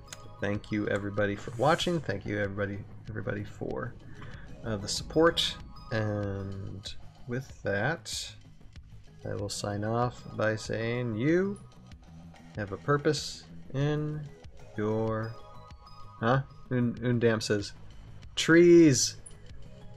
Yeah, do you mean palm trees today? Yeah, the palm trees today.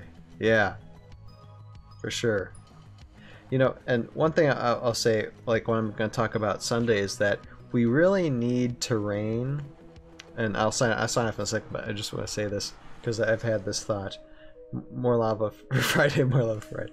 But what I'd really like is terrain like some of these plants to be like, you know, the Venus flytrap. Well, I want a human flytrap. You know, I want terrain that could potentially kill you, or that it can kill you, or you can destroy it. You know, give it a couple of hits and it has its own defense dice, and then if you hit it, you can remove it off the field or whatever because you know, you destroyed it or something. You know, more destroyable terrain, but also terrain that has potential to kill you as well. That would be fun.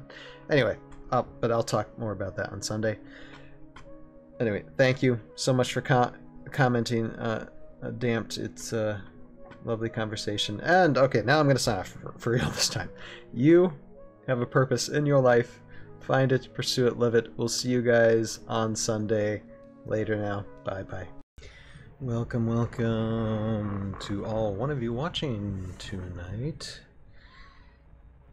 This is ToV Live, Wednesday nights. It's Valhalla time. Let's get started. Hello, hello, hello, hello. Welcome everyone to the ToV live stream tonight on a Wednesday night. And tonight we are going to be working on more, well, special effects editing. I'm Ryan, the guy who's making this crazy stop-motion series called Tales of Valhalla, The Aftermath Chronicles, which is a stop-motion adventure based on the board game HeroScape, which is coming back to the market, which is a very fun thing. And on Sunday nights, me and a bunch of content creators who love HeroScape, we talk about that, and that has become the ToV podcast. And so it's on YouTube as well as audio form. And if you want to see that content as well as the Tales of Valhalla, the Aftermath Chronicles content, you can find us on YouTube. Type in the YouTube search bar Tales of Valhalla and you'll find us. Welcome tonight. And so yeah, I am just pretty much going to get started. It's just been a week. And I'm not a lot of special effects for this next episode in season 3 here, because currently working on season 3. So we've got season 1, season 2 on YouTube. Working in the middle of season 3. I have to like start editing, like masking around this area, because I tried a few things with this thing and it didn't work. So I'm going to try some other things in the meantime, and I'm going to start playing episode and turn my mic off. Of course, as always, if anybody has any questions, I will turn my mic back on and I will answer them about anything when it comes to even the HeroScape Age of Annihilation or what I do with Tales of Valhalla. It's up to you, the audience, or just to say hi. I will say hi back. Alright, so how about we get started tonight?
Well, hello, hello, hello. Good evening, Marion.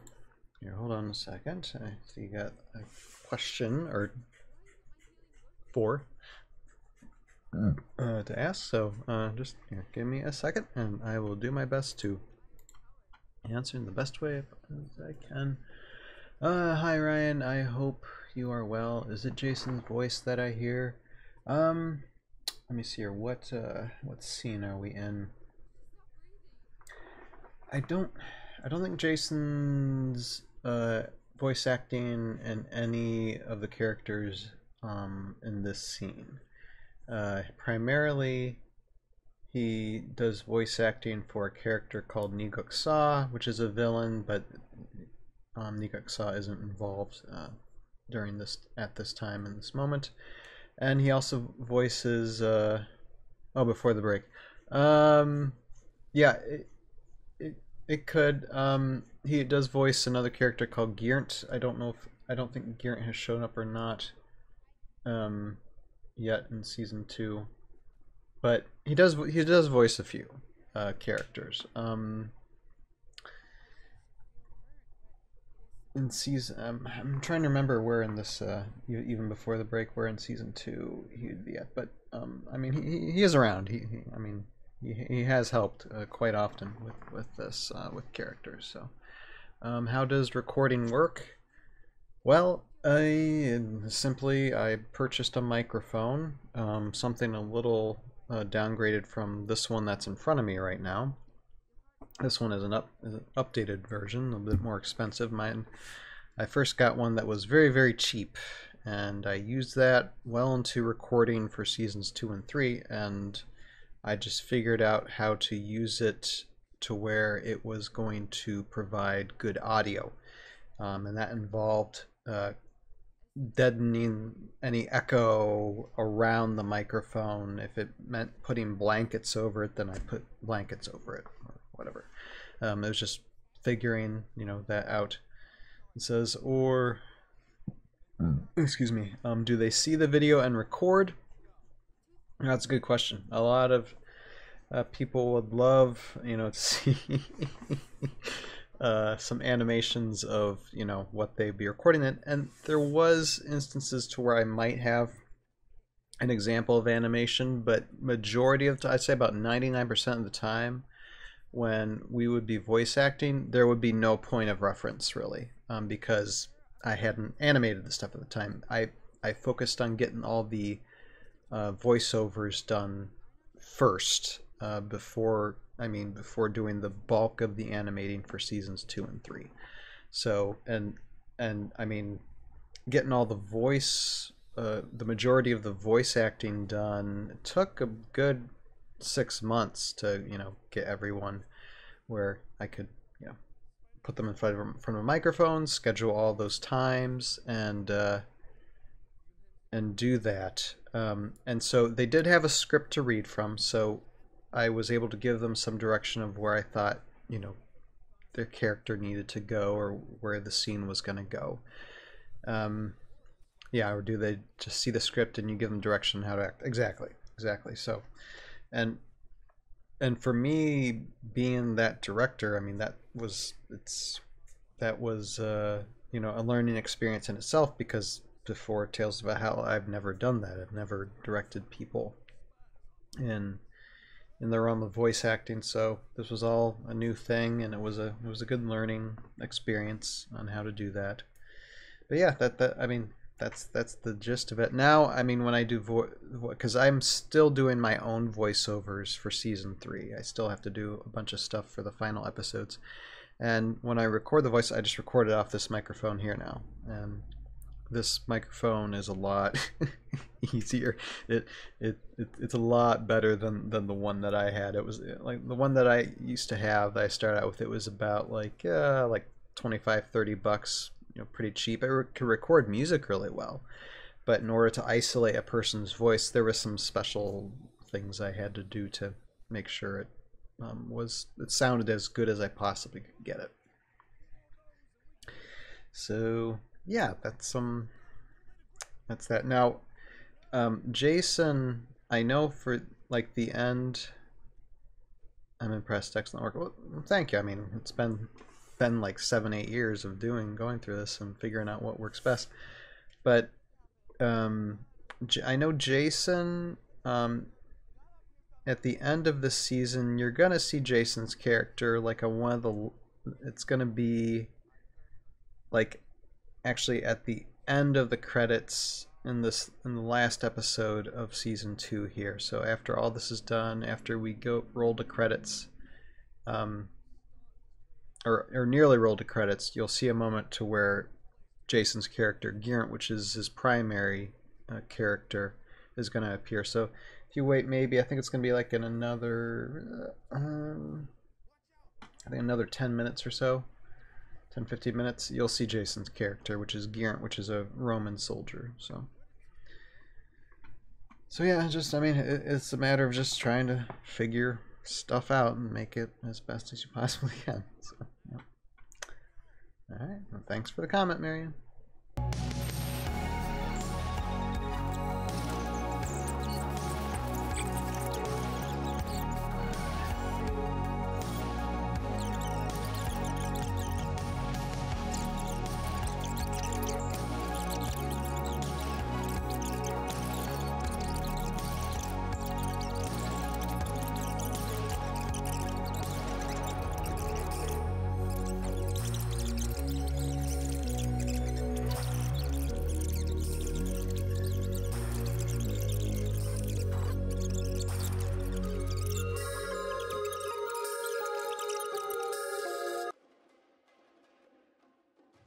Okay, well, season 2, I think, just got done, and I don't know if you saw Marion, but there was Jason's or Geraint's voice over there for that ending scene in the desert.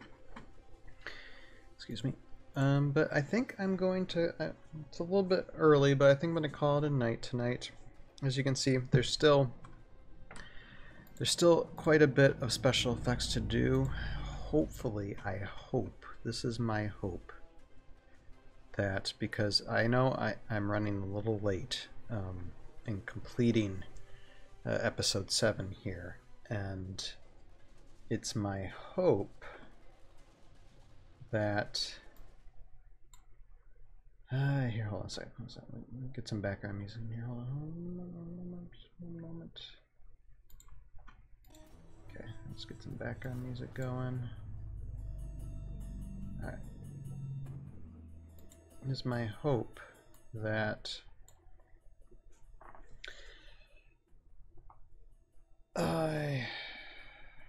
good night, Marion. Like I said, did you hear Jason? Hear his voice there? Hope you did. It was there. But yeah, what was I gonna say? I'm hoping that I can get the special effects done and all the other like audio. Okay, great. Yes, you did. Okay, great.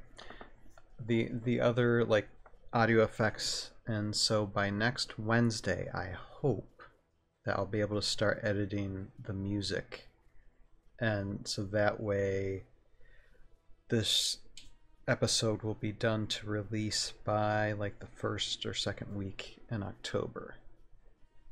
I know it's cutting it close. I'm not sure if I'm gonna be able to. It might take longer to do these special effects. I'm not sure, but it's going to be my goal for these next 7 days until next Wednesday. By next Wednesday, at least these special effects will be done, and I'll be either completed or well on my way to complete all the sound effects that are needed, and then, you know, start editing the music. I don't know. Like I said, it's going to be interesting to see if I can do it the next several days or not. But you know, such is the nature of the beast. Is this going? Yes, okay. Sorry. I should have background music going, and I see the levels done. It's probably because it's between songs, whatever. Anyway, so yeah. So that is the night tonight, and as you can see, I mean, a lot of special effect magic stuff is happening, and A lot of Kurok fighting. See some, yeah, see Light Folly trying to shoot some arrows at Kurok unsuccessfully, it looks like. But what can you expect against a master magician, you know? But yeah, so that's some of the effects work we're editing tonight. And like I said, just gonna call it a little bit early tonight. So next Wednesday night will probably be even later, and of course October 1st, or the weekend of October 1st and 2nd. Will be PulseCon, and them announcing whatever HeroScape Age Annihilation is going to be. So got that to look forward to. That's why I kind of want episode 7 released to kind of coincide with that, or at least be after that sometime. Because I know we'll have a lot to talk about with that. But yeah, I mean, we'll see. We'll see. It's all a fun time. So whatever happens, it'll work out the way it needs to work out. And yeah, thank you, Marion, for the comments and for the questions. But yeah, I believe I'm going to call it a night. And why isn't this up? Okay. There's some music now in the background. Good. I thought I was going crazy there a little bit for a second. Alright, so with that, I had no idea how much it required. Yeah, oh, it would take me hours and hours to explain this whole process. I mean, what started with, you know, coming up with the idea initially, and I came up with the idea of actually doing some type of stop motion animation of HeroScape back in like 2013, 2014? Or no, it was probably 2013. And I didn't have any HeroScape miniatures or terrain at that time, and so just the pre-planning itself, I had to, you know, go on eBay and other sources to try and purchase, you know, miniatures and materials to even like have anything to animate with, and then based on what I got, then I worked the script to what miniatures I had at that time, and that was season 1, you know, and writing the script for that script was like 37 pages or so. And then seasons 2 and 3 combined is like 150 pages of script. So it's just, yeah, it's been a wild ride, but you know, we're coming to a close, hopefully in the next 6 months or a year or whatever, how long it takes after episode 7 to make the last 3 episodes. We'll see. But anyway, I am going to call it a night, and I wish you, Marion, and everybody watching this a good night, and we'll see you this Sunday, because there's a lot of things that have been a lot of updates for Age of Annihilation on Discord this week, and so definitely be doing the ToV podcast, ToV live this Sunday with my panel of or with the panel of HeroScape content creators, and it'll be fun to get their opinions on things, because there's lots of fun, interesting stuff has happened this week, and probably still happen on Thursday and Friday. There's gonna be a lot to talk about. We'll probably be late into the night this Sunday night, but lots to look forward to for that, and hopefully we'll see you all then. But until that time, you have a purpose in your life. Find it, pursue it, live it, and we will see you guys next time. Bye now. Welcome to ToV Live. It is me choking on my throat. It is Valhalla time.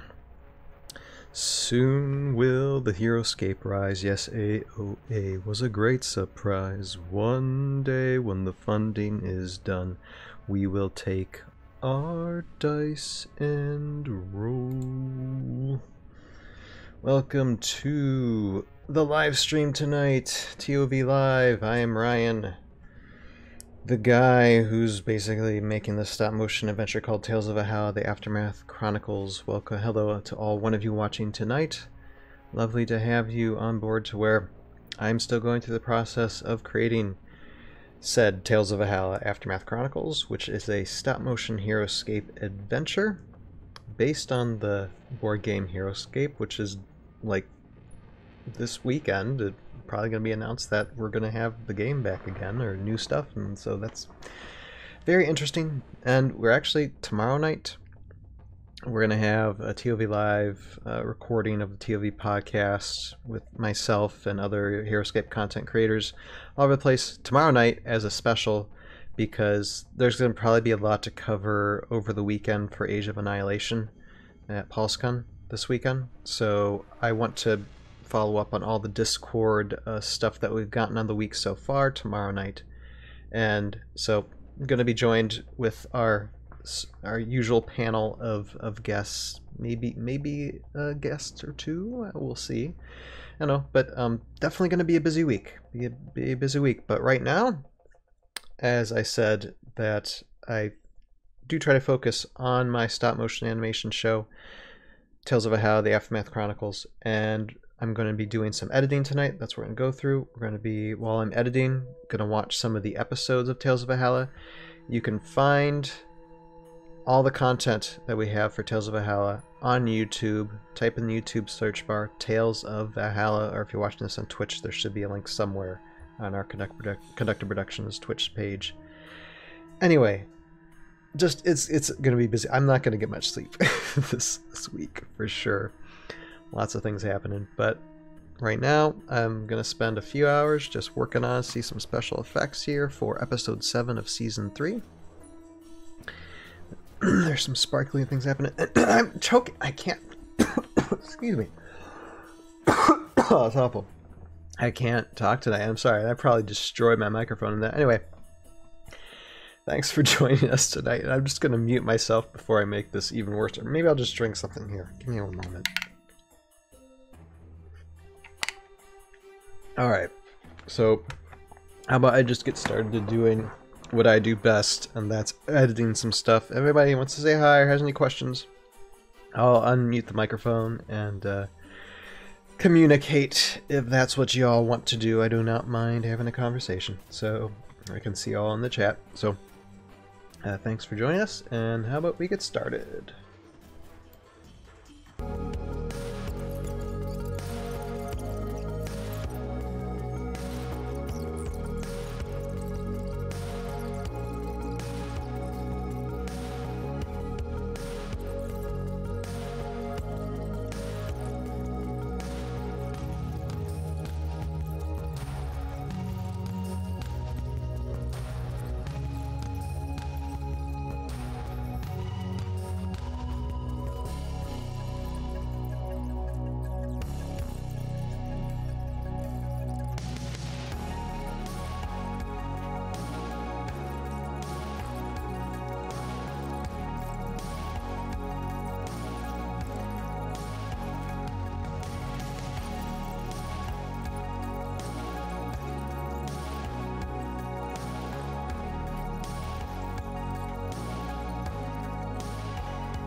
Let's take a quick break. We Hello. need to... Okay, yeah, I'm just gonna scroll it down.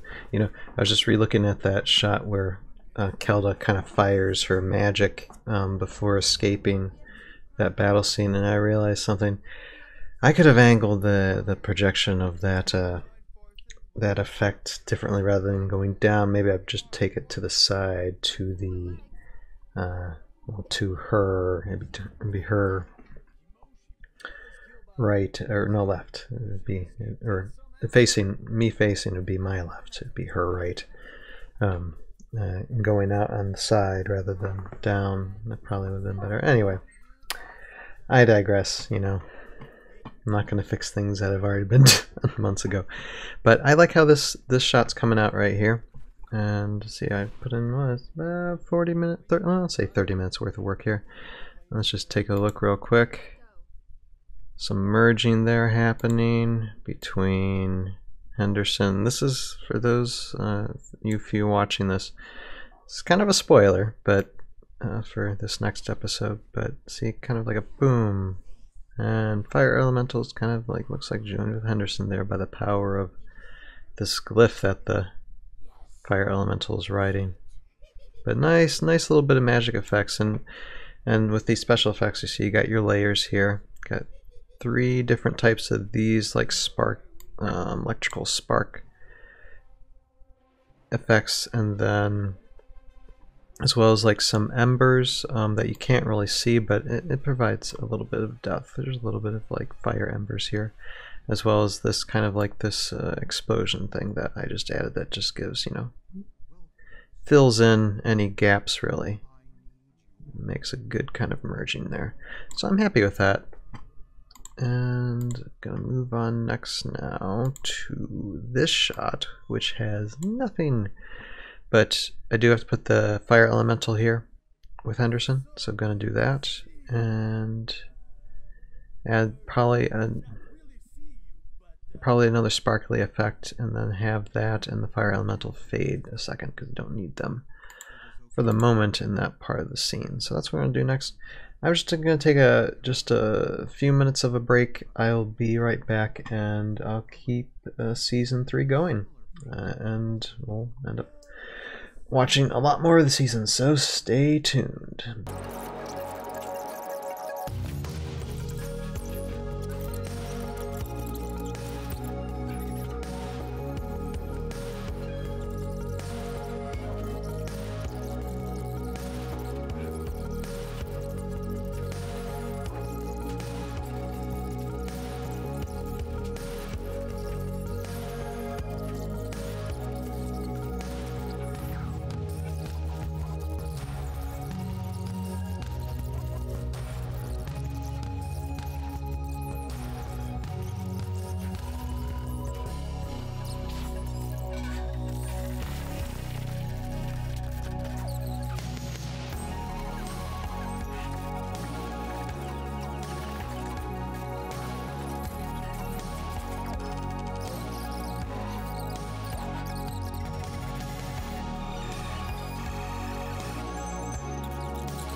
Okay.